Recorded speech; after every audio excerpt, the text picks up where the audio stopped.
Hey everyone, namaste and welcome to Chai Biscuit with Sunita Kapoor. Come, join me on my personal musical journey, where I will bring to you all you've ever wanted to know about Indian music, right from the popular Bollywood to the incredible Indian classical music. And all this through chats, talks and singing with some of the greatest Indian celebrity musicians over a hot cup of chai and biscuit. Biscuit with Sunita. Yes, it's called biscuit, chai biscuit. Chai biscuit with Sunita. Biscuit because India की याद आती है ना. Biscuit नहीं बोलते, biscuit बोलते हैं हम लोग. So chai biscuit with Sunita, and like you are like the first guest, Yeah. and I couldn't have wanted anything else. So thank you so much. Thank you. Thank you. And I'm going to start a new show, Fish and Prawns Curry with Sudesh.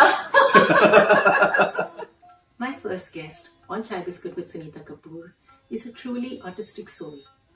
He's an incredible singer, an actor, a painter, and one of the most versatile singers I've had the privilege of sharing the stage with. So I would like to welcome my friend, the incredible Sudesh Bhosle. Today I am really excited. Sudesh Bhosle, the amazingly versatile, the best ever playback singer that we have from the Bollywood industry. Don't is do much here. तारीफ, मैं शर्मा जाऊंगा.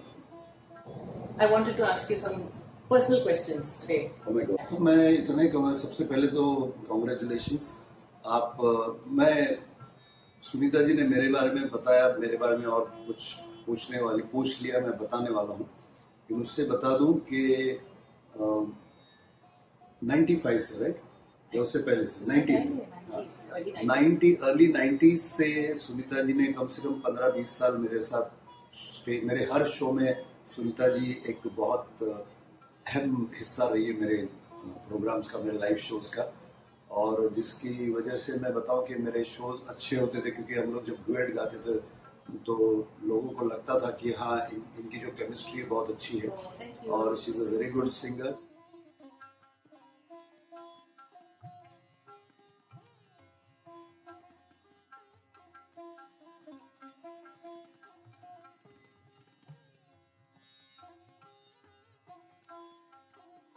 और मुझे I am happy कि अब जाके जब वो यहाँ यूएसए में सेटल हुई हैं तो उनके स्टूडेंट्स यहाँ पे हैं. उनकी अपनी एक म्यूजिक स्कूल, एक इंस्टीट्यूट है. और ये नहीं किया उन्होंने कि यूएसए में आके फिर चलो कोई जॉब कर लिया और म्यूजिक जो है उनका गाना जो है बैकफुट पे चला गया. ऐसा नहीं किया. अभी भी वो परस्यू कर रही है. खुद भी उनके लाइव शोज होते हैं और बड़े बड़े दिग्गज क्लासिकल आर्टिस्ट को वो बुला के अपने स्टूडेंट से मिलवाती है. मुझे आज तक नहीं बुलाया, वो बात अलग है. तो I wish her all the best. I wish you all the best. क्योंकि आपने, मुझे अच्छा लगता है कि अभी तक आपने वो करियर अपना जो है, मतलब म्यूजिक का जो पैशन है वो बरकरार रखा है. एंड आपकी दो बेटियां, आपकी दो जवान खूबसूरत बेटियां, प्रशस्ति एंड पलकशी, उनको भी आपने अपनी जो कला है वो सिखाई है. और मुझे यकीन है और मेरी बेस्ट विशेस उन दोनों को भी कि अपनी मम्मी की जो कला है, जो धरोहर म्यूजिक की, वो आगे बढ़ाए. Thank you. That's so sweet. I'm really touched. I didn't expect कि आप इतना सब बोलेंगे. This is not about me at all, but thank you. नहीं, बट होता ना कि लोगों को ये भी जानना चाहिए कि मैं यहाँ आया हूँ, मेरा टूर है ऑल ओवर यूएसए. इस वक्त नवरात्रि के वक्त दुर्गा पूजा जो होती है बंगाली समाज की, उनके लिए मैं आया हूँ. 7 शोज है ऑल ओवर मेरे यूएस में. तो ऐसा नहीं लगना चाहिए कि क्योंकि एक आर्टिस्ट आया है इंडिया से, मुंबई से, तो सिर्फ मेरा इंटरव्यू कर रहे हैं. भी हम लोग ये यूएसए आने से पहले से बहुत जानते हैं. We are good friends and हम लोग कलीग्स हैं और बहुत काम साथ में किया, इसलिए मुझे ये सब बोलना पड़ा. That's really sweet. Thank you so much. I'm really touched. Thank you. लेकिन अब आपके बारे में, because I'm sure मेरे बारे में कोई इतना नहीं सुना सकता है. मेरे आपके बारे बारे में में एक्चुअली मैं ना कहने लगूँ तो काफी सेशंस होते जाएंगे, लेकिन शॉर्ट में बताऊं, मेरा पूरा नाम सुदेश चंद्र Narendra Bhosle. Oh my God. मैं ऐसे बोलता हूँ, सुदेश चंद्र नरेंद्र भोसले, माँ का नाम सुदेश चंद्र नरेंद्र भोसले, माँ का नाम सुमन भोसले, पिता का नाम नरेंद्र भोसले. पूरा नाम और उम्र ये नहीं बताएंगे हम। आई वॉज बॉर्न इन 19, छोड़ दो। तो हुआ ये कि मैं एक म्यूजिकल फैमिली में, एक आर्टिस्ट फैमिली में पैदा हुआ मैं। और मैं आपको यहाँ दिखा चाहिए। हाँ, मतलब मेरी मम्मी जो है, मेरी माता जी गायिका थी, क्लासिकल सिंगर सुमन भोसले। और मेरी नानी एक बहुत प्रसिद्ध क्लासिकल सिंगर थी। Her name was Durgabai Shirodkar, Agra घराने की। और हाँ, तो बचपन से ही, जब मतलब होश संभालने से पहले भी, मतलब प्योर क्लासिकल म्यूजिक, नाट्य संगीत जो हमारा मराठी में सुगम संगीत होता है, वो सारा हमने कान पे पढ़ा है। मैंने कभी सीखा नहीं, लेकिन वो सुनते हुए मैं बड़ा हुआ। और मेरे पिताजी N R. Bhosle, he was a painter. और उस वक्त के जैसे 50s 60s में मूवीज जब रिलीज होती थी, तो उस वक्त ना ये डिजिटल वगैरह, वो सब प्रिंट्स वगैरह, सोशल मीडिया, टीवी वगैरह कुछ था नहीं। तो उसके बैनर्स बोलते थे हम लोग, पोस्टर्स, ऑयल पेंटेड। तो हर फिल्म के 35-40 पोस्टर्स बिफोर द मूवी पूरे मुंबई के रोड्स पर, हाईवेज पर, एयरपोर्ट्स पर लगते थे। एंड उसके बाद जब फिल्म रिलीज होती तो जितने भी थिएटर्स है, 25 थी, उतने होर्डिंग्स या बैनर्स या पोस्टर हर थिएटर पे लगाते थे। पिताजी का वो बिजनेस था हमारे। और वो भी मैंने सीखा नहीं, लेकिन बचपन से आंखों के सामने पेंटिंग, पिताजी का पेंटिंग, और कानों पे मम्मी और नानी का संगीत। एंड ये हुआ कि उस वक्त की जैसे कुछ फिल्में अगर बताऊं जो पिताजी ने पब्लिसिटी की थी, पोस्टर्स बनाए थे, जब मोगले आजम, दोस्ती, झनक झनक पायल बाजे। उन्होंने खुद बनाए? हाँ जी, painting, oil painted, hand painted पूरा पेंटिंग। और कितने बनाते थे? वो जितने भी थिएटर्स होते थे, पहले 20 होते थे, फिर जैसे रिलीज डेट नजदीक आती थी तो 30, 35, 40 थिएटर्स में भी रिलीज होती थी। That's a lot of work. तो every theater, every banner, every poster was like painted, Hand painted. hand painted. All that was It was not prints. Wow, that's amazing. It's unbelievable actually. And उसके ये हुआ तो मुगल आजम पृथ्वीराज कपूर जी जब place करते थे, before coming into movie, तो पिताजी उनके साथ टूर पे जाते थे to paint all the, to do the decoration, the settings and all. Then he was working with, he worked for many years with V. Shantaram ji in his company. Okay. फिर Dosti film, Rajshri productions की first movie, वहां से लेकर उनकी सारी फिल्में, all movies of Rajshri production में, ये कुछ चंद नाम बता रहा हूँ उनके सारे फिल्मों के, दादा कोंडके की सारी फिल्में, साउथ की बी नागी रेड्डी वगैरह वगैरह सारी. तो ये सब कुछ था मन में, मतलब दिमाग में था. लेकिन I was very good at studies also. तो मेरे मैथ्स, अरिथमेटिक, इंग्लिश या कुछ कुछ ऐसे साइंस में मुझे हमेशा मेरिट कार्ड्स मिलते थे. हाँ, तो जैसे लाइक पेरेंट्स, अभी के young parents, what they do before the birth of a child, they decide कि माय बच्चा will become a Sachin Tendulkar, he will become Salman Khan या माधुरी दीक्षित. उस वक्त ऐसा नहीं था.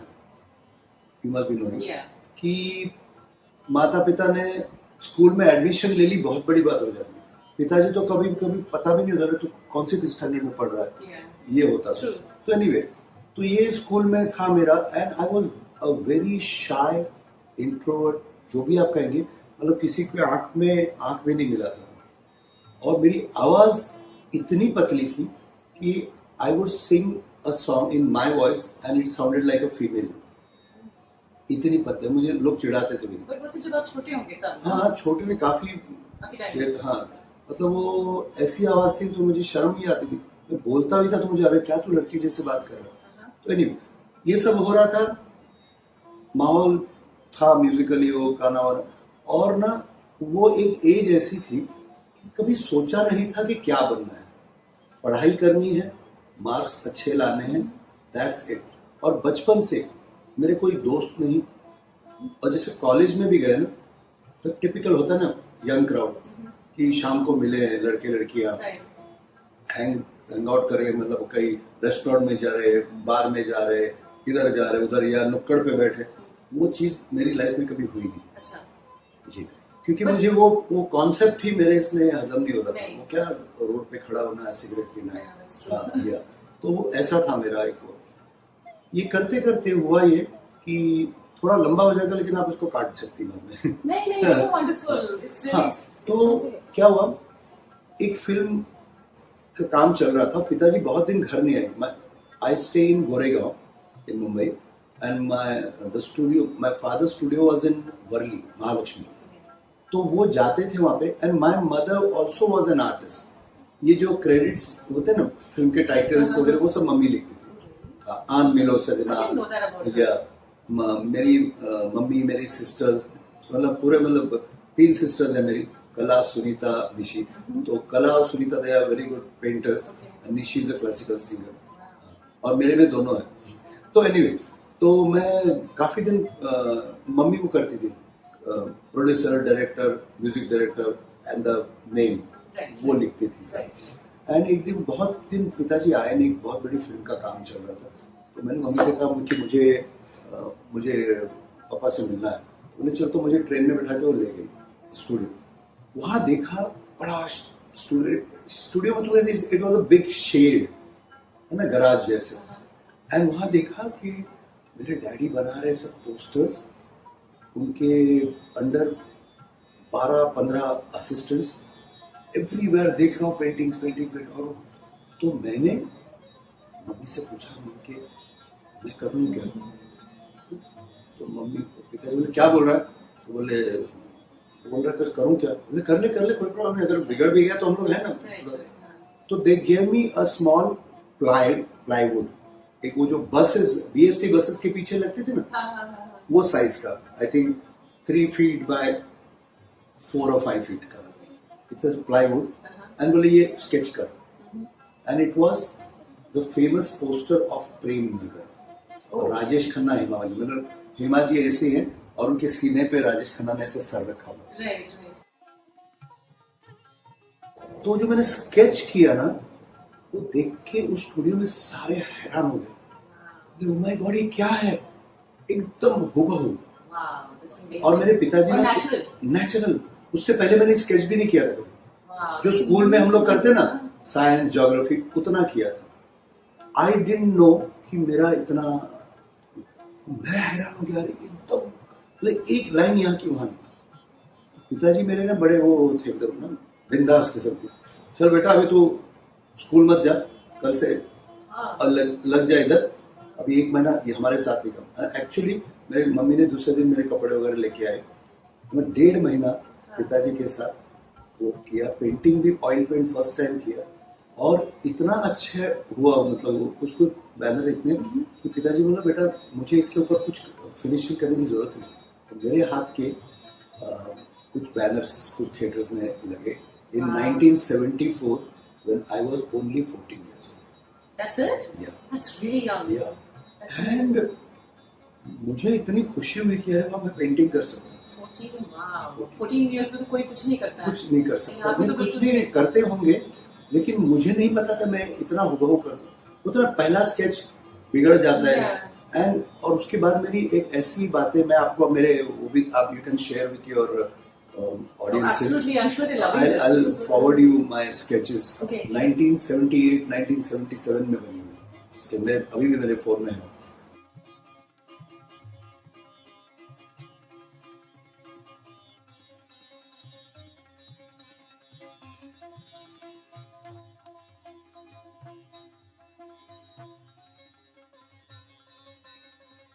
तो वो दिन है 74 से 82 तक मेरा काम ये था स्कूल में और कॉलेज में सिर्फ एग्जाम्स के लिए जाना 24/7। एंड जब रिलीज डेट नजदीक आती थी ना, तो वो फुल नाइट, मतलब ना मतलब 1 घंटा सोना था। तो एनीवे, तो 74 से 82 तक पेंटिंग किया। My movies which I did were like Prem Nagar, Jully, स्वयंवर, स्वर्गनर के वो भाई हो, तो ऐसा अनेक। एंड ये करते करते ये हुआ कि एक बात थी हमारे घर में ना, क्लासिकल म्यूजिक के अलावा कुछ अलाउड नहीं था। अच्छा। बॉलीवुड के वो पोस्टर्स बनाते थे, लेकिन बॉलीवुड बोलते नहीं, वो गंदा है म्यूजिक।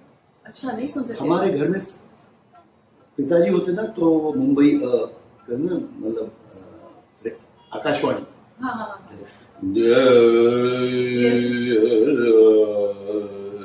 और जैसे पिताजी गए मेरा शुरू हे हो श्रीलंका रेडियो सिलोन बिना का गीत वाला विविध भारती जैसे पिताजी और पिताजी के आने की मतलब पहले मालूम पड़ जाता है इतने दहाड़ के आते थे तो जैसे पिताजी वापस अरे बाप बच्चा भी सुन रहा है उनको क्या मालूम उनके पीछे मैं किशोर कुमार और मोहम्मद रफी सुन रहा है बार बार देखो हजारों तो ये होते होते और ये करते करते ना पता नहीं मुझे रेडियो का बहुत शौक था और बिना का गीतमाला सिबा का गीतमाला और बाद में सिबा का हो गया बाद में आई रियलाइज कि मुझे जिस आवाज में मैं जो गाना गा रहा हूँ I could sing in the same voice मतलब के.एल. सहगल एस.डी. बर्मन किशोर दा वगैरह वगैरह कुछ हेमंत दा तो एक्चुअली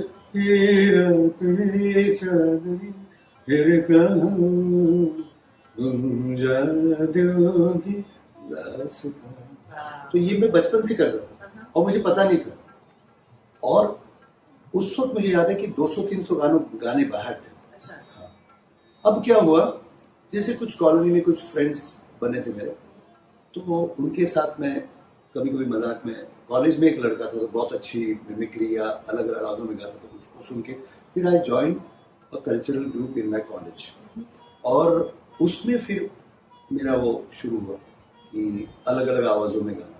तो how did you start that like what was do you नहीं, रिमेंबर तो जैसे कॉलेज में गए ना तो देखा कि कल्चरल ग्रुप होता ही है मतलब मैं भी गाता हूँ अच्छा क्या गाता हूँ तो ये करता हूँ तो कॉलेज में थोड़ा थोड़ा people started my friends college के स्टूडेंट दे स्टार्टेड लाइकिंग मिला एक आदमी क्या क्या करता है और ये करते करते अच्छा स्टूडियो भी चल रहा था साइमल्टेनियसली द पेंटिंग चल रहा था और ये करते करते ना मेरी आवाजें बढ़ने लगी मतलब ना द नंबर ऑफ सिंगर्स तो मेरे को फर्स्ट चांस मिल जाता था कोई भी अगर प्रोग्राम है कॉलेज में एंड एक दिन ऐसा हुआ अच्छा मेरा और कॉमेडी का कोई लेना देना नहीं जो अच्छा नहीं था मेरा जो स्वभाव था या मेरी जो पर्सनैलिटी थी बिल्कुल मतलब I was a very serious friend भी बैठे ना तो मैं खाली ऐसा मतलब मैं बोर करता था लोगों को तो that's hard to believe now या अभी मुझे भी यकीन हाँ हाँ अब मेरा टर्निंग पॉइंट कैसे आया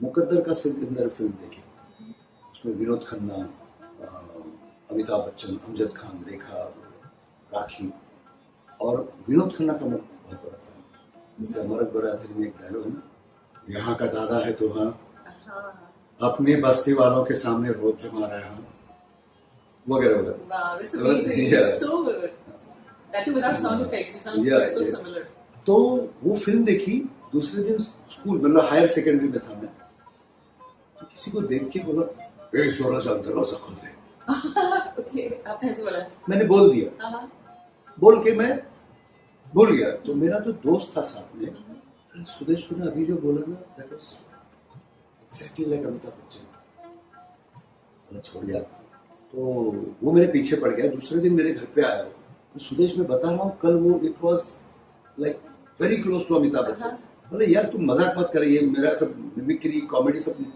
तो उसने ना वो मोनो टेप रिकॉर्डर होता था ना ऐसा चपटा वाला वो रखा और वो देव साहब का फैन अच्छा बोला टीचर बोलते Milind stand up yes teacher तो फिर माँ बोलती तेरे कितने गंदे कपड़े पहने यार कुछ अच्छे ढंग के कपड़े पहन माँ तन का चोला बदलने से मन का छोला नहीं बोलता माँ तो ऐसा बहुत मजा किया था तो उसने मुझे वो ऑन किया रिकॉर्डिंग और अभी जी आजकल क्या चल रहा है कुछ नहीं भैया शूटिंग चल रही है तो आजकल आपके बारे में मीडिया के मीडिया वाले बकवास करते रहते हैं नाप छाप लिखते उसके बाद हमने जो रिप्ले करके सुना तो बहुत अमिताभ बच्चन तो फिर मुझे थोड़ी सी हिम्मत आई उस वक्त ना वो कैसेट्स मिलते थे वीडियो कैसेट्स तो वो मैंने लाए उनके दीवार जंजीर वो सब डायलॉग्स लिखे अच्छा और फिर बाथरूम में जाके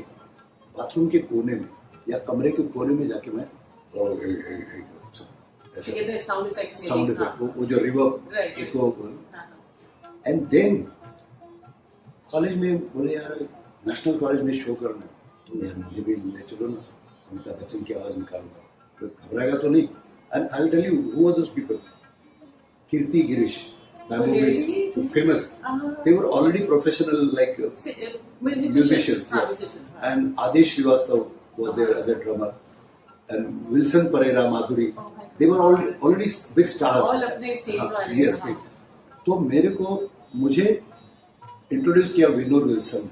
Wow, really? So if he sees this interview, he'll be very yes, happy. I'm sure he will. बोले ऐसा एक आप क्या रहे तो अमिताभ बच्चन क्या बात है. तो I went on stage, college crowd. And he didn't know you. Wilson didn't know you. नहीं उसको नहीं पता. Okay, okay. बट ऐसी थोड़ी जान पहचान हो. आई वेंट ऑन स्टेज, मुझे मेरा जो हुलिया था ना, ये दुबला पतला काला प्लास्टिक की फ्रेम वाला चश्मा, मुझे ये अमिताभ बच्चन, ये मिठू, ये बुकरी.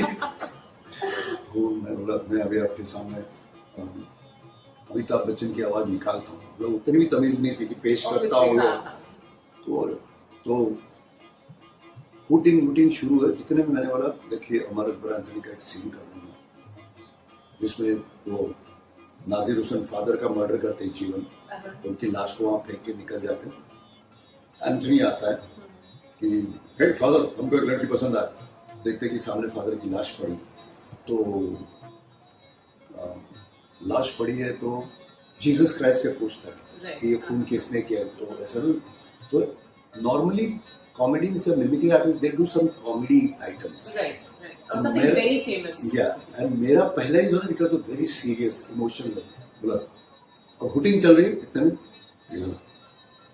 तुम्हारे घर में तुम्हारा सामने किसी ने फादर को और तुम देखते रह गए.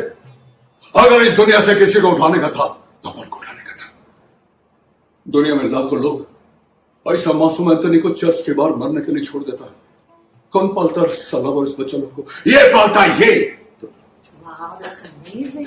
तो ड्रॉप साइलेंस और बच्चे ऐसे हो गए थे. तो मैंने कभी ये सुना नहीं है. This was my first public appearance. कभी स्टेज पे नहीं किया. मैं मेलोडी मेकर्स में करता था. Wow, that's amazing. I'm so. दोनों इधर तुम्हारा घर में तुम्हारा सामने वो सब. तो अभी फिर भी ना मेरी भी उम्र के साथ थोड़ा बेस बढ़ गया उस वक्त में. फिर भी उसके बाद it was all over Sudesh Bhosle night. बोले इसी को करा दिया. तो that was my first day. तो हिम्मत बढ़ गई, रिस्पॉन्स जो सुन. देन आई गाना नहीं था कभी. नहीं आवाजों में गाना है नहीं उधर नहीं किया. नहीं किया. हाँ, पर वो अमिताभ के बाद फिर किया एस.डी. बर्मन, आर.डी. बर्मन सब. एंड देन आई गॉट लावारिस, अंधाधुन, ये सब. अभी धीरे धीरे मैं और फिर मुझे ना बुलाने लगे किसी की पूजा में, किसी के बर्थडे में.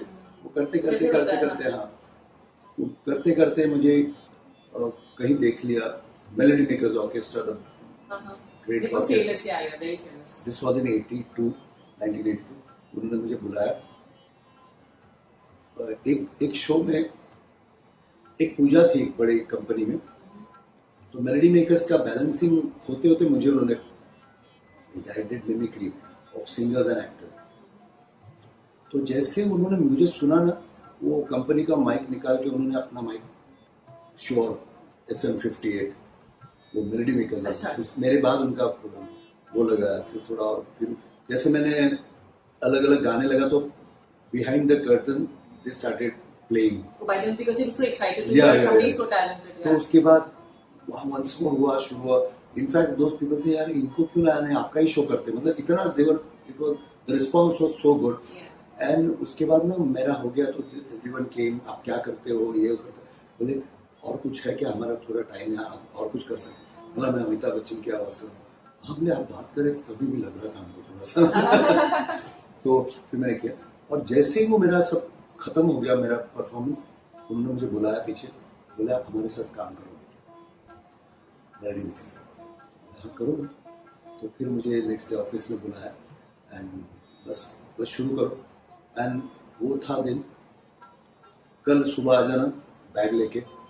इसमें तो मतलब फर्स्ट मुंबई से बाहर अकेला. मैं कभी मैं ट्रेन में भी अकेला. अच्छा, so you had not done a professional show with them yet, but you went traveling with them. मैं ऐसे छोटे मोटे एक 5 मिनट का इधर ऐसे लोगों को थोड़ा ही कर. And they took me for a tour. पहला ही टूर मेरा 10 शोज. वो पूरा महाराष्ट्र, वर्धा, अमरावती, अकोला, नागपुर, nice. एंड तो वो दिन है और आज का दिन है। अच्छा, पिताजी को बोला कि वो लोग बुला रहे हैं, तो बोले नो प्रॉब्लम, जाओ। अच्छा, इससे पहले एक मजा होता था कि पिताजी को बिल्कुल हिंदी गाने नहीं पसंद थे। हमारे स्कूल में, सेंट थॉमस हाई स्कूल में, मोहम्मद रफी नाइट थी। मेरे पिताजी ने भेजा नहीं, मेरे वो गंदे होते गाने, मैं रो रहा था घर पे। तो फिर पिताजी मुझे बिल्कुल नहीं, किशोर कुमार हे हो नहीं, कोई गाना होता है हे हो, टिपिकल वो ना पुराने ख्याल। तो लोगों ने बोला, अरे आपका बेटा क्या करता है, मम्मी क्या करता है, जाके देखो। अच्छा, तो I used to act in children's drama. Prachi दोसा एक बहुत बड़े गुजरात के वो हैं, गुजराती फील्ड के बहुत बड़े क्या कहते हैं ये ड्रामा के वो थे, बहुत अच्छा। Big name in drama, Gujarati drama theatre. तो उनका एक प्ले था एडवेंचर्स ऑफ अडुक्यो डडुक्यो। तो उसमें वो अडुक्यो डडुक्यो दो छोटे बच्चों को एक साधु बन के मैं उनको मैं किडनैप करता हूँ, उनको भगा लेता हूँ। या एक्टिंग सैटरडे संडे कई महीने मैंने I did this place show at Tejpal auditorium. And तो और अडुक्यो डडुक्यो कौन है मालूम, जो अभी बड़ा उमंग कुमार हो गया। अडुक्यो का role the big director, great director Umang का, और उनकी मम्मी ने वो डायरेक्ट किया था। और शी सिलेक्टेड मी, मुझे मैं एक फ्रेंड लेके गया, बोले देखो ये अच्छा ये करता। तो जैसे बोले एक just it was in English, तो जैसे मैंने 2 line, oh my God what a voice, बोले इसको रहते। और वो जब शो देखने पिताजी आए, देख रहे तेजपाल में मर्सिडीज से नीचे कोई कार नहीं थी एंड वो लाइट वाइट पर। उसके बाद एक बार मुझे बोले बिना ना मेरे ऑर्केस्ट्रा के शो में आए और देख रहे हैं कि जब मैं आता तो लोग सीटियां बजा रहे हैं, तालियां बजा रहे, बोले क्या पागल हो गई, मेरा बेटा आता तो ये ऐसा क्यों कर रहा है। एंड द होल शो उन्होंने ऐसा ऐसा देखा, ऑडियंस, मुझे देखा ही नहीं, ये क्या हो क्या रहा है। एंड ही मतलब उनको यकीन नहीं आया कि इतना शर्मीला बेटा इतना मस्ती करता है। No, but that's true. You know, I'm interrupting you, but as much as we know you, know you for so many years. When I know that when the fans come to meet you, आप एकदम चुपचाप से शराफत। I remember कि आप you feel so shy। कोई लड़की आके बोलती थी Sudesh ji you're so good, can we take a picture?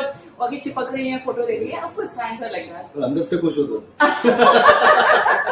अच्छा, ये नहीं मालूम हमको, but you would always look like that person, and I know we would have to tell you that at least आप ऐसे put your hand over her shoulder and take a picture, she's your fan. So it's unbelievable। जब आप stage पे जाते हो, it's like a different human being altogether। It's unbelievable। तो ये चलता रहा। फिर he started मतलब उनके व्यूज चेंज होने लगे। he started मेरी तारीफ करने लगे, मुझे सपोर्ट करने लगे, कोई बात नहीं बेटा तू जा, पेंटिंग स्टूडियो था तो वो हुआ। मेलेडी मेकर्स के बाद it was a big like turning point in my life. मतलब we used to do 20, sometimes 25, sometimes 35 shows in a month। तो मैं महीने में मुश्किल से एक दिन गोरेगांव मतलब घर पे आता। अच्छा। पूरा all over India, Maharashtra, Gujarat, south, Delhi. And फिर अचानक मुझे बोला गया कि पासपोर्ट है, मुझे पासपोर्ट बनाओ जल्दी, पासपोर्ट बना तो बोले अमेरिका जा रहे। अच्छा, my first tour was in 84 Fiji islands with Hema Malini, Helen and Asran। Thank you so much for watching. If you've enjoyed my video, then don't forget to subscribe to my channel right above here. And for notifications on more videos like these, don't forget to hit the bell icon right below here. Till then, keep singing.